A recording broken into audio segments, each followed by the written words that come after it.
இந்த காலத்தில் படம் எடுப்பது வந்து ரொம்ப கஷ்டம் அப்படின்லாம் சொல்ல. இப்போ படம் எடுக்கிறது ரொம்ப ஈஸி, அதை திரையிடுறது ரொம்ப கஷ்டம். வெளியிடுறது வெளிவந்தால் ஓடுறது அதை விட கஷ்டம்.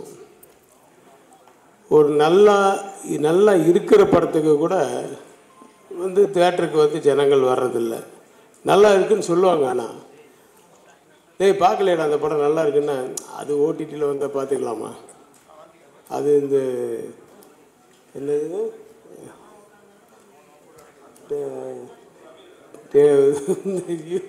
யூடியூப்பில் இது வருது பைரசி எல்லாம், தமிழ் ராக்கர்ஸில் பார்த்துக்கலாம். அப்புறம் டெலிகிராமில் டவுன்லோட் பண்ணி பார்த்துக்கலாமா. இப்படி தான் இருக்காங்க ஜனங்க. இல்லை பெரிய ஹீரோஸ் அப்படின்னா அவங்களுடைய ஹீரோஸ் அப்படிங்கிறதுக்காக அதை போய் பார்த்து என்ஜாய் பண்ணுறதுக்கு அதுக்காக போகிறது. அதை மீறி வந்து ஒரு படம் ஓடுது அப்படின்னா அதை வந்து பெரிய டாப் ஸ்டார் இன்றைக்கி வந்து பெரிய மார்க்கெட்டில் இருக்கிற ஹீரோஸாக இருந்தால் தான் அந்த அளவுக்கு கூட்டம் வரும். அதுக்கப்புறமா கொஞ்சம் எக்ஸ்டெண்ட் ஆகும். அதை மீறி போகுதுன்னா ரொம்ப பர்சன்டேஜ் வந்து ரொம்ப கம்மி. அப்படி இந்த படம் அது மீறி ரிவ்யூஸ் மட்டும் இல்லை, பத்திரிகையாளர்களுக்கு ரொம்ப நன்றி. யாருமே தப்பாகவே சொல்லலை இந்த படத்தை பற்றி. எல்லா ரிவ்யூஸும் பார்த்தேன், ஆல்மோஸ்ட் எல்லாம் நல்லா சொல்லியிருந்தாங்க. அதை மீறி இந்த படம் நல்லா வெற்றி சொல்லப்படுது. இப்போ சிம்ரன் அவங்க ஹஸ்பண்டை நேற்று நைட்டு தான் பிவிஆரில் படம் பார்த்தாங்கன்னு சொன்னாங்க. டிக்கெட்டு முதல்ல வந்து ஒரு 60% தான் இருந்துச்சு. சரி பார்த்துட்டு நிதானமாக போகலான்னு நான் 10 மணிக்கு தான் ஷோன்னு சொல்லிட்டு 9:50 போகிற ஃபுல்லாகிடுச்சு. 2 சீட்டு தான் வேக்கன்சி இருந்தது. அது என்னன்னு பார்த்தா அது வந்து அந்த மாற்றுத்திறனாளிகள் சீட்டாக அதுதான் வேக்கேட்டாக இருந்தது. ஸோ ஒரு தேர்ஸ்டே நைட் ஷோ வந்து 8:30 ஷோவா பிவிஆர்.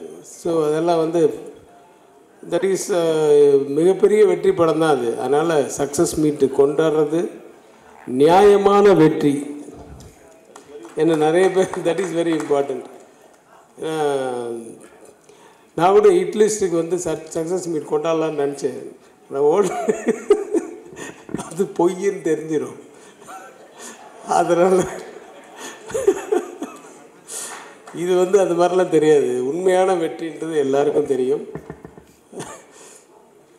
ரொம்ப சந்தோஷமாக இருக்குது. அப்படி ஒரு வெற்றி சந்திப்பில் என்னையும் அழைத்ததற்கு நன்றி சார், தியாகராஜன் சார். நான் என்னோடய ஆஃபீஸில் வந்து concentration the only secret of சக்ஸஸ்ன்னு ஒரு போர்டு எழுதி வச்சுருப்பேன். அது எதுவாக இருந்தாலும். ஸோ அதுதான் இங்கே வெற்றி பெற்றிருக்கு. தியாகராஜன் சார் வந்து இப்போ பார்க்குற தியாகராஜன் சாரில் செட்டில் இருக்கும்போது அவர் சிரிப்பே வேறு மாதிரி இருக்கும். சிரிப்பார் நம்மளை பார்த்த உடனே. ஆனால் உள்ளுக்குள்ளே மைண்டில் வந்து அடுத்த ஷாட் என்ன, இந்த ஆர்டிஸ்ட் வந்துட்டாங்களா, அந்த ஆர்டிஸ்ட் எப்போ அனுப்பணும், அது இல்லாமல் இது இவங்களுக்கு செட்டில் பண்ணியாச்சா, அவங்களுக்கு எவ்வளோ கொடுக்கணும், அடுத்தது இந்த செட்டு ரெடி ஆகிடுச்சா, காஸ்டியூம்ஸ் ரெடி ஆகிடுச்சா, இதெல்லாம் மைண்டில் ஓடிட்டுருக்கோம் ஒரு டைரக்டருக்கு. இதை மீறி ஒரு சிரிக்கும்போது எப்படி உண்மையாக சிரிக்க முடியாது இல்லையா, அப்படி தான் இருப்பார். ஸோ கான்சன்ட்ரேஷன் வந்து ஃபுல்லாக அந்த டைரெக்ஷனில் இருக்கும். ஸோ ஒவ்வொரு ஷார்ட்லேயுமே வந்து அது வந்து நல்லா இருந்தால் வந்து உடனே அப்ரிஷியேட் பண்ணுவார். Super sir, super sir, sir வேணா ஒன்று மாதிரி எடுத்துக்கலாம், இல்லை ரொம்ப நல்லா இருந்தது அப்படின்னு. அப்புறம் குறை இருந்ததுன்னா இல்லை ஒன் மோர் சார் அப்படின்வார். அதெல்லாம் யார் அப்படின்லாம் பார்க்க மாட்டார். மற்றபடி என்ன மாதிரியெல்லாம் அவர் சத்தமெல்லாம் போட மாட்டார் செட்டில். ரொம்ப சாஃப்ட்டு தான், வந்து சைலண்டாக. ஆனால் அவர் வரும்போது டக்குன்னு நாங்கள் எல்லோரும் பேசியிருந்தால் கூட சைலண்ட் ஆகிடுவோம். முக்கியமாக பிரசாந்த் சைலண்ட் ஆகிடுவார். அதனால் வந்து அங்கே வந்து அவர் டைரக்டராக தான் பார்ப்பார். ஸோ அப்படி அந்த கான்சன்ட்ரேஷன் பிரசாந்த் கூட அந்த நடிப்புலலாம் வந்து ஆக்சுவலாக நானும் என் ஒய்ஃபு வந்து இந்த படம் பார்த்தோம். என் ஒய்ஃப் சொல்கிறாங்க, பிரசாந்த் என்ன ஒரு மெச்சூரிட்டி லெவல் வந்துச்சுங்க அப்படின்றாங்க. தட் இஸ் அதாவது அப்போ யூத்தில் வந்து எல்லாருக்குமே எல்லாமே தெரியுன்றது அர்த்தம் இல்லையே. ஸோ அந்த கண்ணு தெரியாத நடிக்கிறது வந்து முதல்லையே உண்மையாக இருக்கணும். ஆனால் அதுக்கப்புறம் அது போய் அது தெரிஞ்சதுக்கப்புறமா ஒரு பெர்ஃபார்மன்ஸ் இருக்குது. கண்ணு தெரியாத மாதிரி நடிக்கணும், பட் ஆடியன்ஸுக்கு தெரியும் கண்ணு தெரியும் அப்படின்ட்டு. அது அப்புறம் உண்மையாகவே கண்ணு போனதுக்கப்புறம் எப்படி நடிக்கணும், எவ்வளோ விஷயங்கள் அந்த. பட் இதெல்லாமே வந்து கொஞ்சம் ஒரு லெவல் மேலே போச்சுனாவே ஓவர் ஆக்டிங் ஆகிடும். ரொம்ப டவுனாகவும் போகக்கூடாது. அந்த மீட்ரு வந்து அழகாக மெயின்டைன் பண்ணியிருந்தார். பிரசாந்துக்கு என்னுடைய வாழ்த்துக்கள். மேலும் பல படங்களை பண்ணணும், மிகப்பெரிய வளம் வரணும் அப்படின்றது நான் வேண்டிக்கிறேன். சிம்ரன் வந்து கொண்டாட்டம் தான் எனக்கு ஞாபகம் வந்தது. முதல்ல அவங்க கொண்டாட்டம் பண்ணுறதுக்கு ஆக்சுவலாக வந்து அதுக்கு முன்னாடியே ஒரு படம் வந்து இப்போ தர்ம சக்கரம்னு நினைக்கிறேன், அதுக்காக வந்து நான் அவங்கள பார்த்தேன் பாம்பேயில். அதுக்கப்புறம் அதை மிஸ் ஆகிடுச்சு. அப்புறம் கொண்டாட்டமில் அர்ஜுன் படம், ஆக்சுவலாக ராமோஜி ஃபிலிம் சிட்டியில் எடுத்த முதல் தமிழ் படம் கொண்டாட்டம் தான். அப்போ அந்த படம் ஷூட்டிங் போதெல்லாம் தமிழ் சுத்தமாக வராது. ஸோ ப்ராம்ப்டிங் தான் யாராவது. ஸோ ப்ராம்ப்டிங்கும் போது, சார் நீங்கள் ப்ராம்ப்டிங் பண்ணுங்கள் சார், நீங்கள் ப்ராம்ப்ட் பண்ணுங்கள் அப்படின்வாங்க. சரி, நான் இதுக்காக நான் டைலாகை மைஹார்ட் பண்ணிவிட்டு நான் சொல்லுவேன். எனக்கு வந்து நான் ஏதாவது பேசும்போது கையெல்லாம் அப்படியெல்லாம் அந்த ஆக்ஷன்லாம் வந்து நேச்சுரலாக வரும் இல்லையா, அந்த மாதிரி உனக்கு இந்த வீடு பெருசுன்னா, உனக்கு அந்த இது பெருசுன்னா, அது தாத்தா அது பெருசுன்னா, அதுக்காக நான் அப்படின்னு நான் டைலாக் மறந்துட்டேன்னா நான் இங்கே இருக்கேன்னா அவங்க அங்கே இருப்பாங்க, நான் ட்ராலி கூட போவேன். ஆனால் நான் இப்படி கை இப்படி நிறுத்தினா அதே மாதிரி பேசுவாங்க, நான் கை நிறுத்திட்டேன் அவங்களும் அதே மாதிரி கை நிறுத்திட்டு சார் இல்லை நான் டைலாக் மறந்துட்டேன் கட் அப்படின்னு. அதுக்கப்புறம் அதே மாதிரி ஸோ அந்த பாடி லாங்குவேஜ் கொண்டு, ஆனால் அவங்க இங்கே தான் பார்க்கணும், ஆனால் இங்கே என்ன நடக்குதுன்றதை பார்ப்பாங்க. ஸோ ஐ வந்து அதையும் பார்க்கும், அந்த பாடி லாங்குவேஜ் அதே மாதிரி பார்த்து அதையும் ப்ராம்ப்டிங்கில் அதையும் யூஸ் பண்ணிப்பாங்க. அப்படிப்பட்டவங்க இன்றைக்கி வந்து பேசிட்டு வந்து கேட்குறாங்க, எப்படி பரவாயில்லையா சார் இப்போ என் தமிழ் அப்படின்னு. அது அந்த ஒரு 2 படத்துலேயே நட்புக்காகவே நல்லா பேச ஆரம்பிச்சிட்டாங்க.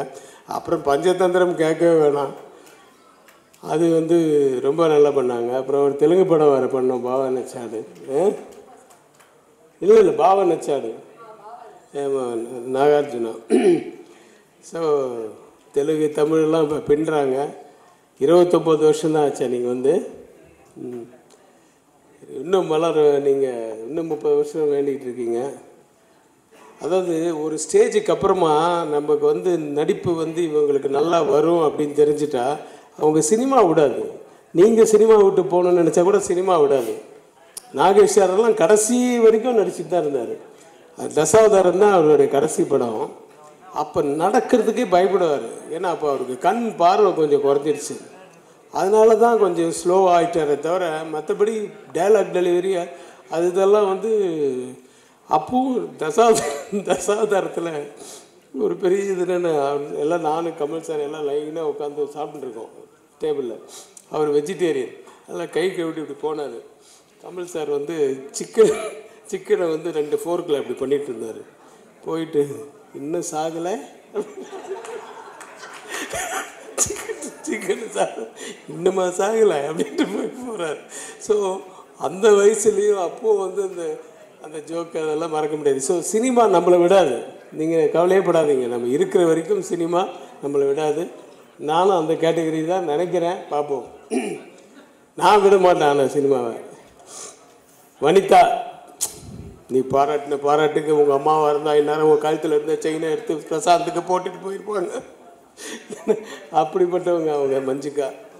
மஞ்சிகா வந்து எப்பவுமே ஏதாவது ரொம்ப சந்தோஷம் வந்துடுச்சுன்னா அவங்க போட்டிருக்க செயின் வளையல் இது மாதிரி ஏதாவது என்ன இருக்கோ கோல்டு தான் எல்லாமே, ஆனால் எல்லாத்தையும் அப்படியே கொடுத்துட்டு போயிடுவாங்க. அது மாதிரி செயின் வாங்கின ஆர்டிஸ்ட்லாம் நிறைய பேர் இருக்காங்க, நிறைய ஹீரோஸ், அவங்களுக்கு தெரியும். ஸோ வனிதா வந்து கொஞ்சம் வந்தாலும் பின்னிட்டாங்க. உனக்கு 16 மூட்டை கேட்குதாடா அவனுக்கு. அந்த இடம்லாம் செம்ம கிளாப்ஸ் தேட்டர். எங்கே நம்ம பார்த்த ப்ரிவியூ தேட்டர்லேயே கிளாப்ஸ் அங்கே. ஸோ ஹீரோயின் அவங்களோட நான் படம் பண்ணணும், ஏன்னா நிஜமாக அவங்களுடைய பெர்ஃபார்மன்ஸ் எல்லாம் நான் நிறைய படம் பார்த்துருக்கேன். ரொம்ப ஒரு மாதிரி ரியாலிட்டியோட இருக்கும், நல்ல வளரக்கூடிய ஒரு ஹீரோயின். அந்த லிஸ்ட்டில் வாங்க எல்லோரும், பெசன்ட் ரவியிலேருந்து எல்லாருக்கும் என்னுடைய வாழ்த்துக்கள். தியாகராஜன் சாருக்கு எவ்வளோ நன்றி சொன்னாலும் பத்தாது. ஆக்சுவலாக அவர் வந்து பிகினிங்கில் வந்து அவர் இந்த வில்லனாலாம் நடிச்சிருக்கார் நிறைய படம். அதெல்லாம் பார்த்துட்டு அவர் கூப்பிட்டோன்னா சரி இவர் நம்மள மாதிரி கத்துவாரா, எப்படி இருப்பார் அப்படின்லாம் நடிச்சிட்டு தான் நான் போனேன். ஆனால் அப்படியே ஸ்ட்ரெயிட் ஆப்போசிட், ரொம்ப கூல் அண்ட் ரொம்ப பொலைட்டு அவர். ஆனால் அந்த வாக்குலேருந்து அந்த இதுலேருந்து அந்த ஒரு சொஃபஸ்டிகேஷன் அது தெரியும். அந்த ஃபாரின் ரிட்டர்ன் மாதிரியே இருக்கும் அவருடைய பாடி லாங்குவேஜ் எல்லாமே. ஸோ ஒரு இனிமையான ஒரு படத்தை ஆரம்பித்து கொஞ்சம் டிலே ஆனாலும் லேட்டாக இருந்தாலும் கரெக்டான ஒரு இடத்துல வர வேண்டிய நேரத்தில் வந்து அது வெற்றி பெற்றதுக்கு நான் எல்லாம் உள்ள இறைவனுக்கு நன்றி சொல்லி, என்னையும் அழைத்ததற்கு மிக்க நன்றி சொல்லி, வாய்ப்புக்கு நன்றி கூறி விடைபெறுகிறேன். நன்றி, வணக்கம்.